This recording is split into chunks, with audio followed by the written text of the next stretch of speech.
Hello everyone, Charles Watts here, the Arsenal correspondent at Goal. How are you doing? I hope everyone is well. It is Wednesday. We're one day away from what is a very, very big game in the Europa League for Arsenal against Olympiacos again.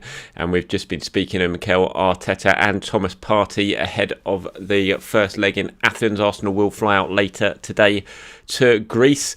Good memories, obviously, good recent memories of their win against Benfica there just a couple of weeks ago, and also winning in Greece against Olympiacos last season before it all went very, very horribly wrong in the second leg at the Emirates. Hopefully that's not going to happen at this time around. Mikel Arteta, as you would expect, was asked about that during the press conference, and that pretty dramatic night, which feels an awful long time ago now, just before shut down. Well, that was the night, obviously, that just soon after that, Mikel Arteta contracted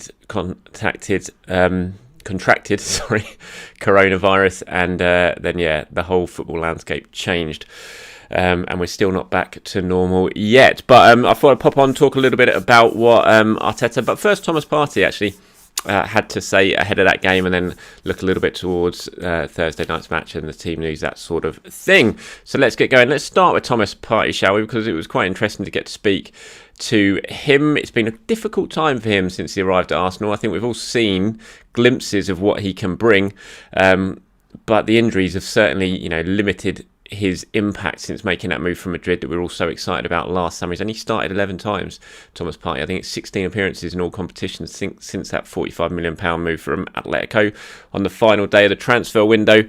And he was speaking about that today and about how difficult it's been, the adaptation and the injuries. And he said, look, it's difficult moments to get used to how the team play. It's part of the game. You never know when you're going to get injured. I do all my work and I try to make sure I'm fit before any game.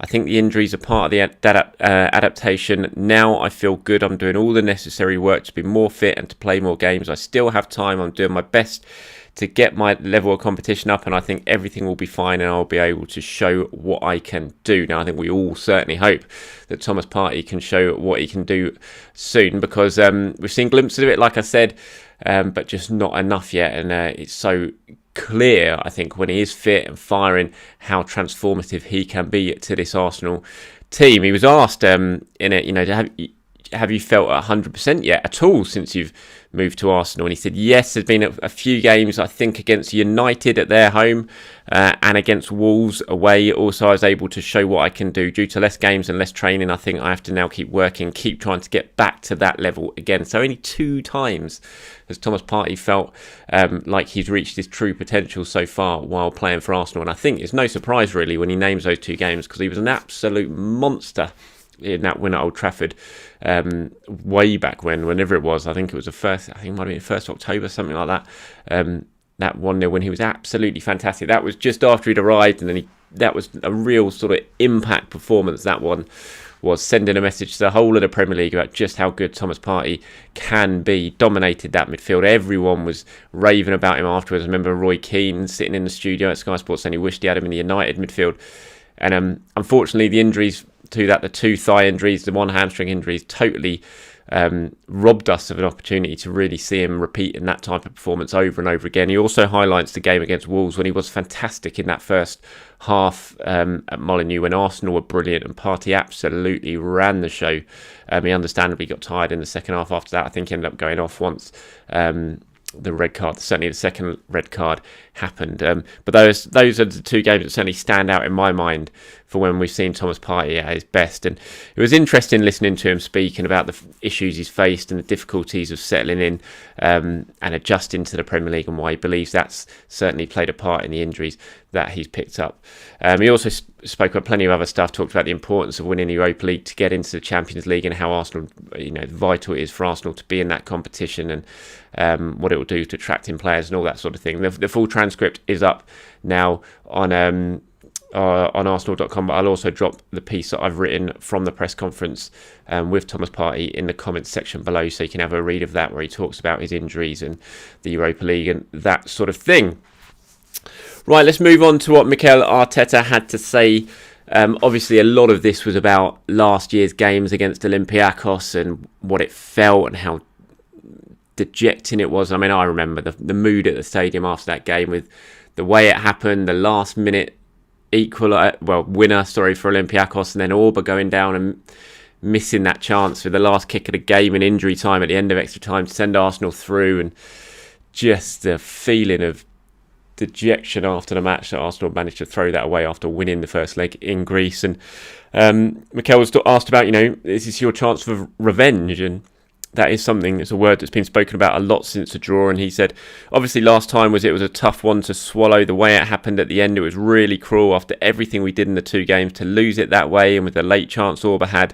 But we've moved on. We have some feelings towards that team, Olympiacos, and we want to put it right in the next round. So although he stopped short really of saying out and out revenge, I think that last little line of we have some feelings towards that team and we want to put it right certainly suggests that Arsenal are going into this one with a little bit more on it than just the match. I think they're all going to be thinking about what happened last season and how painful that was, really. Interesting comments I thought here from Arteta, talking about kind of whether he thinks Arsenal are more resilient now than they were a year ago when they last met Olympiacos. He said, I think we are a better team than we were last year. Looking back at the 2 games that we played against them and the way we are playing now, I think we have come a long way. They have some different players as well, but a very similar structure to last year. They've been doing really well. They played in the Champions League, got knocked out of the Champions League. They played well against City in the 2 games as well. They will be a really tough opponent. So interesting, they're saying that Arsenal have come a long way since that game. When you look at the league table, it doesn't really suggest that. I think Arsenal, they're 10th now. They finished 9th last season. And yeah, Mikel's saying they come a long way. And I know that is what a lot of people will pick up on and get a little bit angry on him. But I have to say, and I've said it in previous videos, I do agree with him. I know the league table doesn't lie and that doesn't look good. But I still think, and I'm kind of basing this on what I've seen since Christmas, and that's what I'm holding on to, and that's why I'm feeling kind of positive about Arsenal, despite how pretty disastrous this season has been. Let's face it, I'm not trying to paint a picture of this has been a good season, it hasn't, but I do think since Christmas we've seen a marked improvement in Arsenal in all areas of how they're playing, chances creation, shots on goal during games, chances conceded, everything. I think the numbers are showing that Arsenal are heading in the right direction. And so I can see what he means there when he says they've come a long way. I think Arsenal certainly now are a much better side than they were at the end of last season and when they were playing Olympiacos last season. So I do agree with him, even though that the league table suggests that Arsenal aren't any further on than they were last season. In fact, it shows that they're actually lower down than they were last season. But I do agree with Mikel, and although I'm sure a lot of you probably won't. Just lastly, on the Olympiacos game last season, he said, emotionally it really drained us because it was a roller coaster during the game of what happened. It could have ended in a beautiful way, but it ended in a really harsh way for us. I think emotionally it took some time to get the team and individuals lifted because it really, really hurt. Fingers crossed we're not going to have a similar outcome this time around, but it's certainly going to be 2 very, very dramatic games, I imagine. Again, 2 very tense games, I imagine. Again, and Arsenal would love to get a decent result away in Greece tomorrow night. I mean, they did last season, in fact, didn't concede a goal. Obviously, got the away goal and still ended up going out. But you'd hope that they've learned the lessons from then. And if they can get themselves a decent result in Greece to bring back to North London, then they'll be in a very, very good position to go through and get into the quarterfinals, which obviously then you can really start dreaming of the final when you get that close. So massive, massive 2 games for Arsenal, this, especially considering the league position. Just huge. And it's the start of a massive week because we've got Olympiacos Thursday night, Tottenham on Sunday, Olympiacos again, and then it's West Ham, I think, the following week. So really, really big 9-10 game period for Arsenal when they're going to play 4 crucial matches, 2 of them North London derbies. And I think we're really at the point of the Arsenal season now. It could either go horribly, horribly wrong in the next 10 days, or the league season could be looking an awful lot better at the end of these 10 days. So a massive period of Arsenal season coming up now. So looking at that, Mikel's saying, look, we have a massive week with the next 4 games that we have in a short period. We have to manage the squad, but obviously the main game is tomorrow night, and we have to focus on that. Tomorrow's game is going to help us for the weekend. It's going to help us for next week. We have to focus on that. And that was in response to, like, are you going to shuffle your squad? You know, are you going to be thinking about the Tottenham game when naming your team against Olympiacos on Thursday night? Now, I don't think Arsenal can do that. The way the fixtures have sort of fallen in this period is a bit harsh on Arsenal. It's a bit unlucky, especially Tottenham having to stay at home for the first leg, so they've got no travel before Sunday's North London derby. Arsenal, meanwhile, having to go all the way to Greece and back again. They're going to be, there's no doubt that Tottenham are in a better position going into Sunday's North London derby, but I don't think Arsenal can afford to focus on that, even though it's a huge game, even though it's Tottenham. Tomorrow night has to be the priority for Arsenal. The Europa League is their best opportunity of getting back into Europe this season. Next season, it's certainly going to be their best opportunity of getting into Champions League, obviously, because Europa League is still not absolutely out of it in terms of Premier League finishing position, but even that's looking unlikely now. But Champions League, you think that's gone definitely for in terms of finishing the top four. So if Arsenal want to get back there, and they do, then they're going to have to win the Europa League. So Thursday night's game has to take preference even over the North London derby. So you can't afford to be resting players, I don't think, on Thursday night with Sunday's game in mind. Even though, like I said, it is about Tottenham. In terms of Emil Smith-Rowe, for that one, looking pretty good for Smith-Rowe. Hopefully he's going to have a full training session today. Obviously he missed out against Burnley at the weekend with that hip injury, but he's going to have a full training session today, and then Arsenal are going to make a decision on whether he's going to fly to Greece. You would think that if he comes through that training session unscathed, then he'll certainly be on the plane.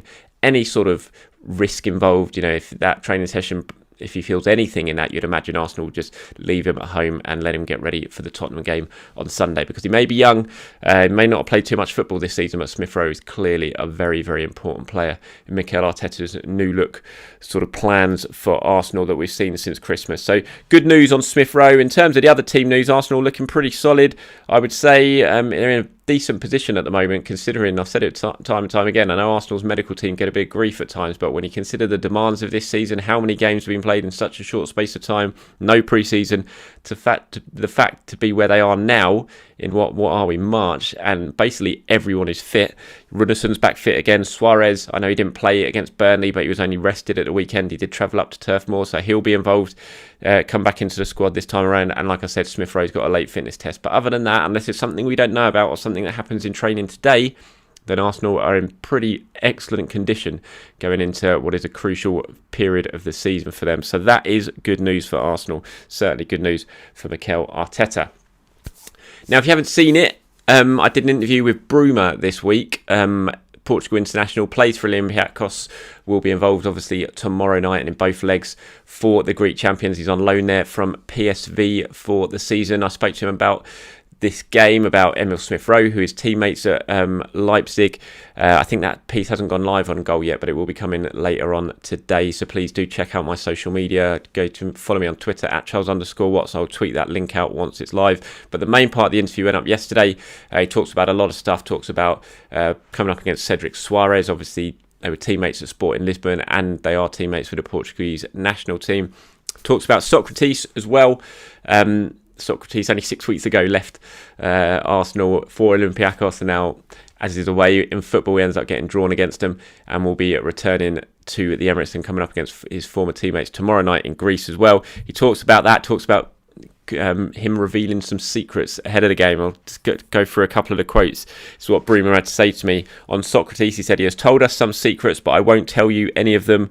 It's between us and Socrates. Of course, he knows Arsenal's locker room better than anyone. He is a player with a lot of experience. He's played for Milan, Dortmund and Arsenal, who are all great clubs. So Socrates is a very good voice. He's been helping us a lot in the locker room, and he's helping the team with experience. We're really pleased to have him. I'm sure he's going to be a big help on Thursday." It's interesting, I thought, and again, I will drop the interview link into the comment section below if you want to read that. I thought it was quite good stuff from Bruma ahead of that one. Good talker as well, Bruma. It'll be interesting to see how he gets on tomorrow night. And finally, before I go, I just wanted to talk. I'm not sure if you've seen it yet, but if you haven't, then head over to The Athletic. It was a good interview with Sven Mislintat, obviously Arsenal's former head of recruitment, left a couple of years ago, now in charge, he's technical director at Stuttgart. He's spoken to The Athletic, to Ralf Hogenstein, and some good stuff in there that's well worth a read. He talks about his surprise at Guendouzi and Torreira being loaned out. Here's some quotes. Says, "I respect Mikel a lot. I'd love to talk to him one day to understand his reasons for sending Matteo as well as Lucas out on loan and tell him my view in relation to their qualities, but it's his decision, of course. My personal opinion remains that Matteo would still add some extra qualities to Arsenal's midfield like Lucas could. Their market values increased hugely after their debut season. Talking a little bit more on Guendouzi, says Matteo has the personality needed to demand every ball in tight situations, and he has great vision to play vertical and every other angle. That's his real strength. As a teenager from League Two, he played 48 games for Arsenal in the first season. I assure you are not able to survive that amount of Premier League caps playing adolescent football. He's a young central midfielder. In that position, players reach their peak at 27, 28. He obviously doesn't get everything right, but he plays with a decisiveness and quality that makes him an extraordinary player. So interesting comments there from Sven Mislintat. The interview talks a lot more than just about Guendouzi and Torreira. He talks about why he left Arsenal, why he joined Arsenal, and things like that. So I do advise, if you are a subscriber to The Athletic, I do advise you go over, give that interview a click if you haven't yet, because it's well worth a couple of minutes of your time. Right, everyone, thank you very much for watching. As always, I will hopefully pop back on tomorrow in the morning at some point and do have a closer look ahead of Thursday night's game, do my predicted 11, look at the key battles and the key areas and the key team selection issues Mikel Arteta faces ahead of that game, so do watch out for that one. But until then, enjoy the rest of your Wednesday, and like I said, have a quick read of a couple of links I've put in the comments below. The first one, Bruma on ahead of Arsenal's game on Thursday night, and also Thomas Partey talking about his struggles so far adapting to life in England. Thank you, everyone. Enjoy your day, and I'll speak to you very, very soon.